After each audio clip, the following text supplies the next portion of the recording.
إلا من أذن له الرحمن وقال صوابا صدق الله العظيم আলহামদুলিল্লাহ সাংবাদিক ভাইদের দৃষ্টি আকর্ষণ করছি আমরা সকলেই কথা বন্ধ করি আজকের আমাদের সাংবাদিক সম্মেলনের গুরুত্বপূর্ণ বিষয় নিয়ে আলোচনা করবেন বরিশাল সিটি কর্পোরেশনের হাত পাখা প্রত্যেকের মেয়র প্রার্থী ইসলামী আন্দোলন বাংলাদেশের সিনিয়র সহসভাপতি জননেতা মাওলানা মুফতি সৈয়দ ফয়জুল করিম সাহেবের জন্ম এখন গুরুত্বপূর্ণ ব্রিফিং দিবেন আজকের এই সাংবাদিক সম্মেলনের অতিথি গুরুত্বপূর্ণ জনাব আলহাজ মাওলানা মুফতি সৈয়দ মোহাম্মদ ফয়জুল করিম সাহেবের চরণ ভাই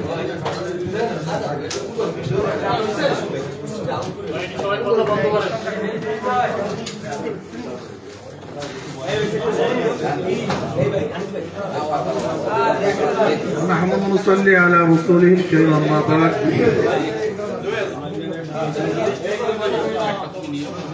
أعوذ بالله من الشيطان الرجيم بسم الله الرحمن الرحيم وتعاونوا على البر والتقوى ولا تعاونوا على الإثم والعدوان اللهم صل على محمد وعلى آل محمد প্রিয় সাংবাদিক বন্ধুগণ আপনারা জানেন বিগত 12 জুন 2023 সনে বরিশালে সিটি কর্পোরেশনের নির্বাচন অনুষ্ঠিত হয় সেই নির্বাচনে হাত পাখা প্রতীক নিয়ে আমি নির্বাচনে অংশগ্রহণ করেছিলাম অতি উৎসাহের সাথে বরিশালের জনগণ ক্যাম্পেইন নির্বাচনী প্রচারণা সবকিছু আঞ্জাম দিয়েছিল ভেবেছিল যে তারা এক সুষ্ঠু পরিবেশে ভোট অধিকার প্রয়োগ করতে পারবে এবং এটা ভাবারও যথেষ্ট পরিমাণ কারণও ছিল যেহেতু তৎকালীন সময়ে শেখ হাসিনার প্রধান নির্বাচন কমিশন তার এক টিম নিয়ে বরিশালে আসেন তিনি সবার সামনে আশ্বস্ত করেছিলেন যে অবশ্যই গ্রহণযোগ্য সুষ্ঠু নির্বাচন তিনি উপহার দিবেন কিন্তু আমরা তার কথা এবং কাজে কোনো মিল পাইনি নির্বাচনের দিন সম্পর্কে আপনাদের সবাই জানা আছে যে ইভিএমে নির্বাচন অনুষ্ঠিত হয়েছিল সেখানে বিভিন্ন পত্রিকা রিপোর্টে আগের থেকেই 30% ভোট গ্রহণ করার বক্তব্য এসছে বিভিন্ন কেন্দ্রগুলি দখল করার বিভিন্ন কেন্দ্রের থেকে এজেন্টকে নামিয়ে দেয়া বিভিন্ন কেন্দ্র অবৈধভাবে ভোট দেয়া চিত্র আমরা মিডিয়ায় দেখেছি এমনকি আমি একজন প্রার্থী আমার উপর আক্রমণ করতেও তার কোনো অবস্থাতেই পিছপা হয়নি আমি তৎকালীন সময় পুলিশ কমিশনার এবং এখানে যে নির্বাচনের দায়িত্বে ছিলেন আমরা তাদের কাছে অভিযোগ দিয়েছিলাম কিন্তু দুঃখজনক বিষয় হলো এই তারা রিসিভ কপিটা পর্যন্ত আমাদেরকে দেয়নি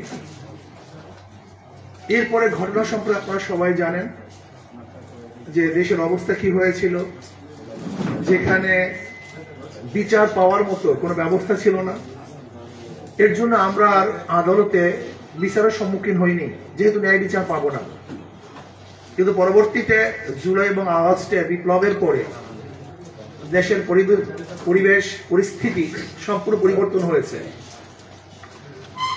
জনতার এবং ছাত্রদের এই আন্দোলনের কারণে ফ্যাসিস্ট এই দেশ থেকে পালাতে বাধ্য হয়েছে ন্যায় বিচার প্রতিষ্ঠিত হবে বলে জনগণ আশা করছে ইতিমধ্যেই দেখা যায় যে চিটাং এবং ঢাকায় প্রার্থীরা যারা ন্যায় বিচার পেয়েছিল না তারা নতুনভাবে কেস করে আদালত থেকে নির্বাচিত হয়েছে। যখনই ঢাকা এবং চিটাগংয়ে আদালত সেকেন্ড যে ছিল তাকে মেয়র হিসেবে ঘোষণা দিয়েছে, তখনই বাংলাদেশের উৎসব জনগণ, এমনকি বরিশালের নাগরিকরা, আমাদের শ্রদ্ধাভাজন আমির সহ সবাই আমাকে পরামর্শ দিয়েছেন, নির্দেশ করেছেন যে আমরাও যদি আদালতে মামলা করি তাহলে ইনশাল্লাহ অবশ্যই আমরা ন্যায় বিচার পাব। সেই হিসাবে যেহেতু মামলা একটু দেরি হয়েছে, কিন্তু জজের এখতিয়ার আছে মামলা গ্রহণ করার। আমি আদালতের কাছে অনুরোধ করব যে আমাদের মামলা গ্রহণ করে জনগণের আশা এবং আকাঙ্ক্ষার প্রতিফলন অবশ্যই আদালত ইনশাল্লাহ ঘটাবেন। এর জন্য আমি জনগণকে বলবো যে যারা নাগরিক উৎসাহিত আদালতের রায় শোনার জন্য অপেক্ষমান, আপনারা রাস্তায় আগামী 5 তারিখ না আসার জন্য অনুরোধ করব। আদালতকে বিচারের সুযোগ দেওয়ার জন্য আপনাদের কাছে আমি জোর অনুরোধ করব। ইনশাআল্লাহ আপনারা অপেক্ষা করুন, অবশ্যই আদালত ন্যায় বিচার করবে বলে আমি বিশ্বাস করি। শুধু এতটুকু ব্রিফ দেওয়ার জন্যই আপনাদের কষ্ট দেওয়া হয়েছে। আপনাদের সবাইকে ধন্যবাদ।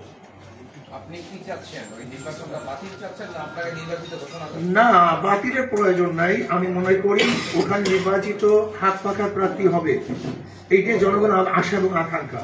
এই জন্য আমি চাই সেখানে আমাকে চিটাগং এবং ঢাকার মতো প্রার্থী ঘোষণা করা হোক।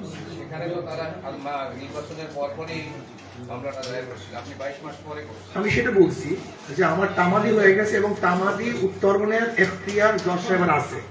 শুধু এতটুকু যে মামলা গ্রহণ করার এখতিয়ার সম্পূর্ণ মহামান্য আদালতের আছে। আপনাকে নির্বাচিত করার পেছনে যে সমস্যা, আপনি কি কি যুক্তি দ্বারা করছেন? দেখেন, চিটাগংয়ে এবং এটা ঘোষণা করার পক্ষে চিটাগংয়ে এবং ঢাকা কোন এভিডেন্সের ভিত্তিতে রায় দেওয়া হয়েছে সেগুলো আমাদের কাছে আছে, আমরা সেগুলো নিয়ে এসেছি। আমি মনে করি তাদেরকে যেই ভিত্তিতে রায় দেওয়া হয়েছে তার চেয়ে অনেক বেশি এভিডেন্স আমাদের কাছে আছে। এটাকে আপনারা আদালতে দাখিল করছেন? আমরা দাখিল করছি। যেহেতু আমাদের রেফারেন্স আছে, যদি রেফারেন্স না থাকতো তাহলে হয়তোবা ভিন্ন কোনো খাত প্রবাহিত হতো, কিন্তু যেহেতু রেফারেন্স পাওয়া গেছে এবং দুইটা, একটাও নয়, সেখানে আমাদের এখন শক্তিশালী এভিডেন্স আছে। এখন আপনারা কি শুনানি পর্যন্ত অপেক্ষা না করে আপনারা রাস্তায় আন্দোলন সংগ্রাম করছেন? না, এর জন্য আমরা উৎসাহিত জনগণ আমরা করিনি। আদালতকে কি আপনারা প্রভাবিত করতেছেন? না, আসলে আদালত প্রবাহিত করছে না, বরং উৎসাহিত জনগণ আদালতের রায় শোনার জন্য আগ্রহী। এখানে প্রভাবিত না, বরং উৎসাহিত জনগণ তারা আদালতের রায়টা শুনতে চায়। বিচারিত শুরু হয় নাই, রায় হবে। তারা তো জানে না, তারা মনে করছে আজকেই বিচার।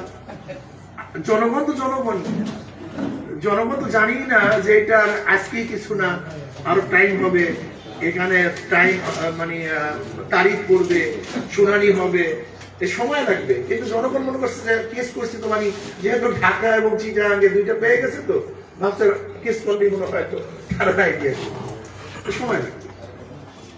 প্রশ্ন ছিল, আপনার প্রতিদ্বন্দ্বী প্রার্থী তাপস উনিও মামলা করেছে, ওনাকে নির্বাচন শেষ একটা অপশন, দ্বিতীয় আবার ওনাকেও যেন ঘোষণা করা হয়। আমি জানি না, আর দ্বিতীয়ত হলো এইটা যে আপনার আপনি যদি কেউ নির্বাচিত আদালতের রায় হয়ে থাকে, সেক্ষেত্রে নারীদের সংরক্ষিত একটি আসন রয়েছে সিটি কর্পোরেশনে, তাদের সাথে কি করে আপনি মিটিং করবেন? আর আরেকটা বিষয়, আমাদেরই এক সংবাদ কর্মী এখানে সংবাদ সংগ্রহের জন্য এসেছিল পেশাগত কাজে, সে যেহেতু পেশাগত কাজে এখানে এসেছে, তার সংবাদ সংগ্রহ, আমি একজন মুসলমান, সেখানে আপনি কিভাবে সমাধান করবেন? আমি একজন মুসলমান, আমি আমার ধর্মকে পুরোপুরি পালন করি, কিন্তু আমার ধর্ম, আমার ইসলাম আমি সব জায়গায় প্রয়োগ করার ক্ষমতা রাখি না, এটা ভালো করে রাখবেন। আমি আমার জন্য ইসলামকে পালন করার পূর্ণ স্বাধীনতা আছে, কিন্তু দেশের আইনের বাহিরে আমি একজন মেয়র যদি হয়েও যাই আদালতের রায় অনুযায়ী, সেখানে আইন প্রণয়ন করার ক্ষমতা কিন্তু আমি রাখি না। আমি কিন্তু আইন প্রয়োগ করার ক্ষমতা রাখি। আইন প্রণয়ন করার ক্ষমতা সংসদ, কোন স্থানীয় কমিশন, স্থানীয় কোন প্রতিনিধি, তারা কিন্তু আইন প্রয়োগ করতে পারে, প্রণয়ন করতে পারে না। কাজে এদেশে সবকিছু চলবে দেশের আইন অনুযায়ী, আর আমি চলবো যেহেতু ব্যক্তিগত প্রত্যেকের স্বাধীনতা আছে, আমাদের দেশের সংবিধান এবং স্বাধীনতা দিয়েছে আমার ধর্ম পালন করার জন্য। এজন্য আমি পর্দা করি, যেখানে আমি পর্দা করতে পারি এটা আমার এখতিয়ার, কি কথা ঠিক না? কিন্তু যেখানে রাষ্ট্র যাকে যে অনুমতি দিয়েছে সেখানে আমার বাধা এখতিয়ার। তাহলে আমার সন্তান ব্যাস, এখানে তো রাষ্ট্র না, এটা তো রাষ্ট্র না, তো পেশাগত এটা রাষ্ট্র। ব্যাস, পেশাগত তো সবাই পালন করতেছে, খবরটা গেলেই যথেষ্ট। নারী সংখ্যা কিন্তু যদি এইটা না যাইত, আমি তো বলছি ওটা রাষ্ট্র, ওটা রাষ্ট্রীয় আইন, ওটা পরিবর্তন করবো আমি রাখি। আচ্ছা, আমার একটা ছোট্ট প্রশ্ন। আপনারা বলতেছেন যে শেখ হাসিনার সরকারের নির্বাচন অবৈধ নির্বাচন। আপনারা বলতেছেন যে অবৈধ সরকারের অবৈধ নির্বাচনের, অবৈধ সরকারের অবৈধ নির্বাচনের কেন আপনারা আমার যে আমি তো তাইটাই বলছি, যখন আমাদের পক্ষে রায় আসবে তখন তো প্রমাণিত হলো নির্বাচন স্যার? না না, যদি যখন রায় আসবে তখন তো প্রমাণিত হবে যে আসলে তার নির্বাচনই ছিল অবৈধ, সে ঠিক মতো রেজাল্ট দেয়নি। এইটাই তো আমি চাই, আদালত যখন আমাদের পক্ষে রায় দিবে তখনই তো বাস্তবায়ন হবে এবং শক্তিশালী হবে তার নির্বাচনটা ছিল প্রহসনগুলো।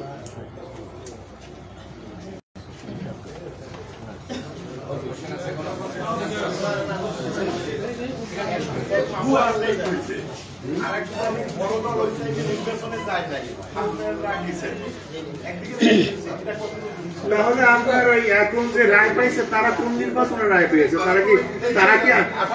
তারা কি আদমের যুগের নির্বাচনে? তখন ক্ষমতা কে ছিল? তখন ক্ষমতায় কে ছিল? তারা কারা ক্ষমতায় ছিল? তখন তারা ক্ষমতায় কারা ছিল?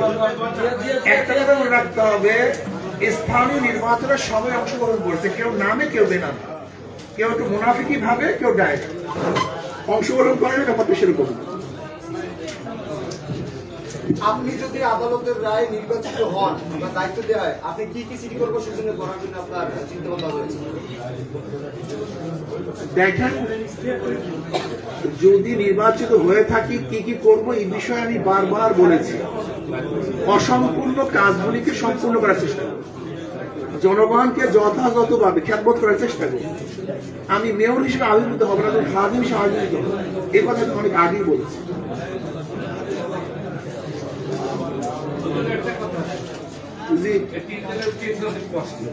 আমাদের বোনরা কি সাংবাদিকতা করবে? অবশ্যই করবে, এইটা নিয়ে এখানে আলোচনা না করা ভালো। আচ্ছা, এই প্রসঙ্গে আলোচনা করি, এই প্রসঙ্গে আলোচনা করি।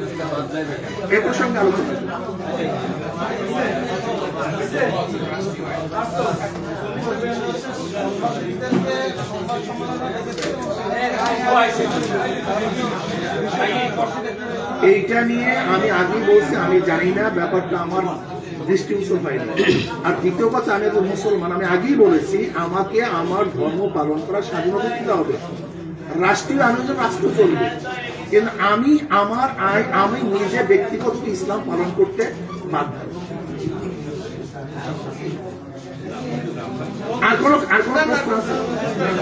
আমি মনে করি 5 তারিখ যে সমস্ত জনগণ 5 তারিখ রাস্তায় আসার জন্য প্রস্তুতি গ্রহণ করেছেন, আমি অনুরোধ করব কমপক্ষে আদালতকে স্বাধীনভাবে বিচার করার জন্য সুযোগ দেওয়া উচিত।